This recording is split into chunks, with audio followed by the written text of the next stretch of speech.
Hello friends, welcome to my YouTube channel interview tech expert. आज हम बात करेंगे एपीआई स्लो किस रीज़न से होती है और इसके सॉल्यूशन क्या है।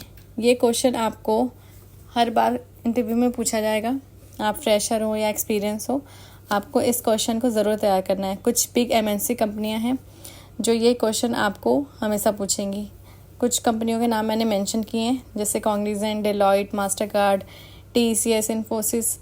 ये सारी कंपनियां ये क्वेश्चन आपको ज़रूर पूछेंगी, तो आपको इसको ज़रूर तैयार करना है। तो चलिए वीडियो को शुरू करते हैं। Step 0, define slow. सबसे पहले हमें ये डिफाइन करना है कि स्लो का मतलब क्या है। क्या एपीआई 500 मिली सेकेंड में स्लो है या 5 सेकेंड में? क्या सभी एंड पॉइंट स्लो है या फिर एक एंड पॉइंट स्लो है? और ये इशू हमेशा आ रही है या कभी कभी आ रही है? तो प्रॉब्लम को सॉल्व करने से पहले डेफिनेशन क्लियर होना बहुत ज़रूरी है। चलिए नेक्स्ट स्टेप की तरफ आगे बढ़ते हैं। Step 1, matrix. अब हम 3 जगह मैट्रिक्स देखेंगे। पहला नेटवर्क, दूसरा बैकएंड, तीसरा डेटाबेस। प्रॉब्लम इन तीनों में से कहीं भी हो सकती है जिसकी वजह से हमारा एपीआई का रिस्पॉन्स स्लो आ रहा है। तो हमें 1 बाय 1 ये तीनों पॉइंट चेक करने हैं। चलिए स्टेप 2 की तरफ आगे बढ़ते हैं। Step 2, network. नेटवर्क स्लो होने के रीज़न से भी हमारा एपीआई का रिस्पॉन्स स्लो हो सकता है। तो यहाँ पे हमने 3 पैरामीटर लिए हैं। सबसे पहला हाई लेटेंसी, दूसरा लार्ज पेलोड, तीसरा एक्स्ट्रा हॉप। तो हाई लेटेंसी की बात करें तो जब सर्वर यूज़र से दूर हो या राउटिंग कॉम्प्लेक्स हो तो रिस्पॉन्स में डिले आता है, तो ये रीज़न भी हो सकता है।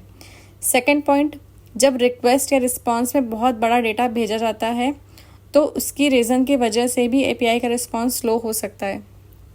थर्ड पॉइंट, जब हमारे रिक्वेस्ट को बहुत सारे अननेसेसरी लेयर से होकर गुजरना पड़ता है तो ये रीज़न भी हो सकता है रिस्पॉन्स स्लो होने का।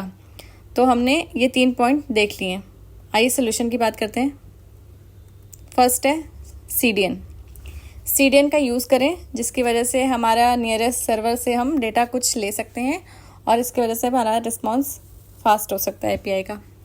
सेकंड, कॉम्प्रेस और पेजिनेशन। पेजिनेशन का यूज़ करें, अपने डेटा को कॉम्प्रेस करें जिसकी वजह से पेलोड छोटा होगा और डेटा फास्ट ट्रांसफ़र होगा। Third point, caching headers.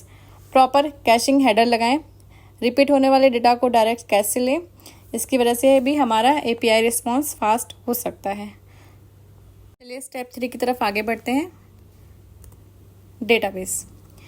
Database भी एक रीज़न हो सकता है एपीआई को रिस्पॉन्स को स्लो करने का। तो यहाँ पर हमने 3 पैरामीटर लिए हैं, missing index, n+1 problem, select star.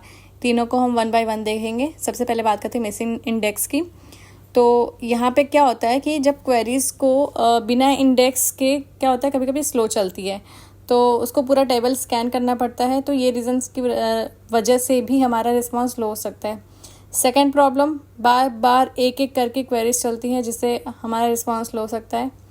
Third, unnecessary पूरा डेटा फैच होता है टेबल से जिसकी वजह से भी हमारी क्वेरी जो है स्लो होती है, तो हमारा एपीआई का रिस्पॉन्स स्लो हो जाता है। चलिए सोल्यूशन की बात करते हैं। फर्स्ट है ऐड इंडेक्स। इंडेक्स ऐड करने से हमारा क्वेरी एग्जीक्यूशन फास्ट होगा जिससे हमें रिस्पॉन्स फास्ट मिलेगा। Second, batch queries. Multiple queries को एक साथ एग्जीक्यूट करें जिससे हमारा रिस्पॉन्स जो है फास्ट आ सकता है। Third, query projection. Query projection का ज़रूर यूज़ करें इसकी वजह से भी हमारा रिस्पॉन्स फास्ट होगा जिससे हमारा डेटा आपको फास्ट मिलेगा। 4, कनेक्शन पुलिंग। कनेक्शन पुलिंग को अनेबल करें जिसकी वजह से हमें बार बार कनेक्शन कनेक्ट करने की ज़रूरत नहीं पड़ती। ओपन कनेक्शन के थ्रू ही हम डेटा ले सकते हैं और उसको अपडेट या डिलीट या कोई भी ऑपरेशन कर सकते हैं उस पर। Last, use caching. कैशिंग का यूज़ कर सकते हैं आप। फ्रिक्वेंटली यूज़ डेटा को उसकी वजह से इंस्टेंटली मिलेगा, तो कैशिंग ज़रूर यूज़ करें। तो ये रहा डेटाबेस की इश्यूज़ और उसके फिक्सेस, इसको आप ज़रूर तैयार करें। चलिए स्टेप 4 की तरफ आगे बढ़ते हैं। Backend code. बैकएंड कोड भी एक बहुत बड़ा रीज़न हो सकता है एपीआई के रिस्पॉन्स को स्लो करने का। तो यहाँ पे मैंने कुछ 3 पैरामीटर्स लिए हैं। सबसे पहला कॉम्प्लेक्स लॉजिक, दूसरा CPU हैवी टास्क, तीसरा ब्लॉकिंग कोड। ये 3 रीज़न भी हो सकते हैं बैकएंड के वजह से हमारा रिस्पांस लो होने का। तो वन बाय वन बात करते हैं। सबसे पहला कॉम्प्लेक्स लॉजिक, कोड अननेसेसरीली लंबा और इनएफिशिएंट हो सकता है जिसकी वजह से हमारा रिस्पांस लो हो सकता है। Second, CPU heavy task, calculation या प्रोसेसिंग बहुत ज़्यादा रिसोर्सेज कंज्यूम करती होगी तो भी हमारा रिस्पांस लो हो सकता है। तीसरा, ब्लॉकिंग कोड, एक रिक्वेस्ट दूसरी को रोक रही हो, पैरेलल प्रोसेसिंग पॉसिबल नहीं हो तो भी हमारा रिस्पांस लो हो सकता है। चलिए सॉल्यूशन के बारे में बात करते हैं। पहला, एल्गोरिदम, एफिशिएंट एल्गोरिदम यूज़ करें, कम रिसोर्सेज और कम टाइम में काम होगा आपका। Second, stop blocking IO, blocking input output हटाएं, रिक्वेस्ट पैरेलल प्रोसेसिंग में होगी जिसकी वजह से हमारा रिस्पांस फास्ट होगा। तीसरा और last, background jobs, heavy task को बैकग्राउंड जॉब्स में डालें, यूज़र को फास्ट रिस्पांस मिलेगा। तो ये हमें पॉइंट्स हमेशा याद रखना है जब हम API स्लो होने की बात करते हैं। तो ये बैकएंड कोड भी हमारा सबसे बड़ा रीज़न हो सकता है उसको रिस्पांस को स्लो करने में। चलिए लास्ट स्टेप की तरफ आगे बढ़ते हैं। Step 6, infrastructure. इंफ्रास्ट्रक्चर भी कल्प्रिट हो सकता है हमारे API के रिस्पांस को स्लो करने में। तो यहाँ पर मैंने 2 मेन पॉइंट्स लिए हैं जिसकी वजह से ये इशू क्रिएट हो सकती है। सबसे पहला मैक्स सर्वर, दूसरा कनेक्शन लिमिट्स। मैक्स सर्वर क्या होता है कि सर्वर CPU या मेमोरी पूरी तरह से बिजी हो जाए तो भी हमारा रिस्पांस लो हो सकता है, या फिर सर्वर एक टाइम में लिमिटेड कनेक्शन हैंडल नहीं कर पा रहा हो तो भी हमारा रिस्पांस स्लो हो सकता है। ये 2 मेन रीज़न हो सकते हैं इंफ्रास्ट्रक्चर के। तो चलिए सोल्यूशन की तरफ आगे बढ़ते हैं। पहला, ऑटो स्केल। ऑटो स्केलिंग को हमेशा इनेबल करें, लोड बढ़ते ही सर्वर अपने आप स्केल होगा जिसकी वजह से हमारा रिस्पांस फास्ट होगा।